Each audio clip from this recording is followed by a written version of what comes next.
Hey y'all, Shalom here. I'm sure we're all excited for the developments that will be coming up and released to the game soon. And there has been a lot after the Aegis update Wave 1. So in this video, I'll be showing you everything so far that Wings of Fire has developed over the time after the Aegis update, and I'll give my thoughts and ideas. And keep in mind, do not take my ideas or theories literal. It is not something that's coming out in the game. It is just something that I want to predict or try to predict in any sort of way for the updates to come out. It just makes it fun. I will also be using footage from these two channels from the video when we were able to do the beta testing for 24 hours on that one server. So I will be linking their channels in the description below, and please check them out. I will also leave credit on the side when I'm using the footage as well. Without further ado, let's get started. The first development screenshot we got after the Aegis update has a picture of a random spot with a rock. I'm probably thinking that there's going to be something behind it, but who knows what it is. I'm thinking that it's probably Shrimp's quest, or it was probably the shop. Now, I don't know where the location of this is exactly, but I'm guessing it could either be a Shrimp's quest or the shop. Next is one of the customization options that will be soon added. We'll be asking if you want to exit or continue with customizing your character, or else it's going to lose its save slot. I'm not gonna lie, this is actually a really useful update, because sometimes when we have to close out to look at a reference or something like that, I don't know, or maybe you accidentally close out by mistake while mid-editing and then you have that one mistake, it could be good to just have this little option right here. Along with that, we will be getting a new redo button as well as an eyedropper, which is basically you selecting a color on the dragon. Like, let's say there's blue on it, you press the eyedropper, press the blue, and then look at that, the colors will give you blue. So, kind of a paint tool. I think this is also another really useful one, as sometimes when we want to go back to another color, or if we mess up, we don't have to keep searching for the same color or try to adjust it to at least have the same semi-blend of it.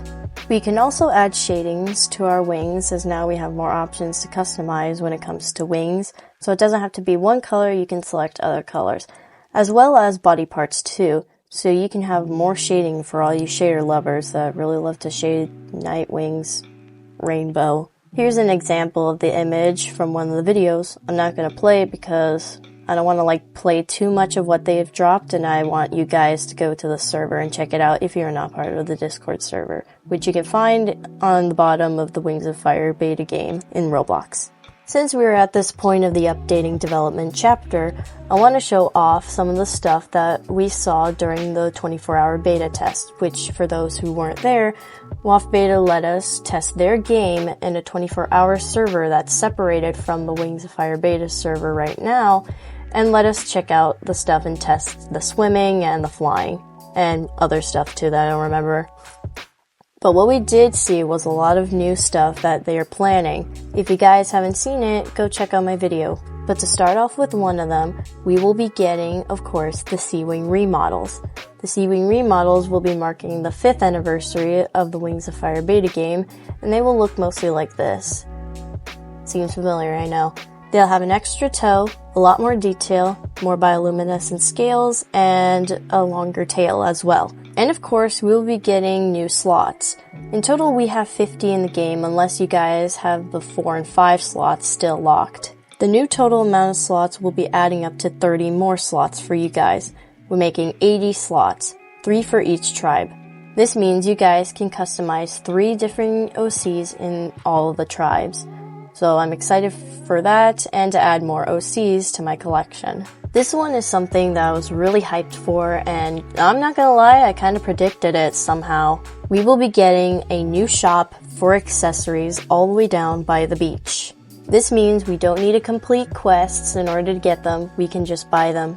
Although I really like the idea of that, I kind of like how we get the items from quests, since it makes you do more in the game, and it makes you more motivated to play it whenever there's a new NPC or just a new item with a quest. Don't get me wrong, there could be some items that will be saved for quests, but most likely most of the items will be in the new store. I'm so excited for this, so at least we don't have to be stuck with the horn rings all the time. Also for everyone, when you have accessories, don't you dare impersonate admins. Speaking of big drops, we also got new updates for the new Shrimps quest as well. Here we can see going down the trap door leads to a maze-like path. Although I don't know much about this since I didn't see the full thing when I was at the beta testing, it certainly is cool since we don't have to enter the cave right away and just grab the treasure and go. My theory is that once you enter the trapdoor, you'll be entering in the maze, and you're gonna have to look for a trapdoor or maybe a hole to the cave that leads to the treasure. There could be cool ominous music that's playing in the background while you search, and hey, maybe there can be some hints and clues to help guide you along the way. And my guess that Shrimp's quest will probably give us one of the jewelry accessories. If I'm wrong, oh well. We will also be getting first-person cam, which means you can go in your dragon and you can see in the first person as you're walking around. There's not really much to say about that, you're just literally going to become your dragon or fuse with it. We are also getting some new items at the shop to customize our home. In my last ideas video, I kind of confirmed that we were getting new items, like the ones at the nursery, and I'm kind of surprised and really happy about that. We can now have dragon dummies, pillows, I think some toys, maybe another mat, barrels. Actually, no, barrels are already a thing. But we will be getting more. Something that I really want, though, is that some of the items you can pick up or interact with more. Like the toy swords. You can just pick it up and then the little dragons can play. Perfect for role plays. Along with the remodels of the sea wings, we also got a drop of the remodel of the sky wings and the armor as well. I love how clean and polished the details on the armor looks, especially the extra detail with the fangs on the helmet. And, finally, Skywings are no longer bald as they will finally have spikes. The final update that was recently dropped not too long ago is the texture update for Leaf Wings when you come in as a default character. Now, there's only the regular, and then there's the plaster one. And pretty much everyone voted for the plaster one, so we will be getting that soon. Although this is new, there might be some changes, so I wouldn't say much about it so far. All I'm gonna say is that the plaster one got voted, so we will see what happens next. Editor Lumi, I almost forgot one little update. And I know this is supposed to be covering all updates, but I guess I almost forgot one. So, the last one, that is supposedly not the last one, is, of course, the Dragonets of Destiny cave. The cave has been empty for so long, with not much around except scrolls scattered on the floor and some torches here and there. I'm so excited for it to actually be updated for more RPs and make it interesting. One thing that I kinda wish they would, and if they add this, I would be so happy, is if they added a Web's NPC inside the cave. He can just talk to you and maybe he'll give you a quest that only has an exclusive item with that quest. Or hey, maybe he'll just ramble along about history. And that is all the updates so far. I probably have missed some, but what do you guys think? Is there anything I missed? Are you guys excited for one of these updates? What are you guys looking forward to? Let me know down below. I'll see you all later.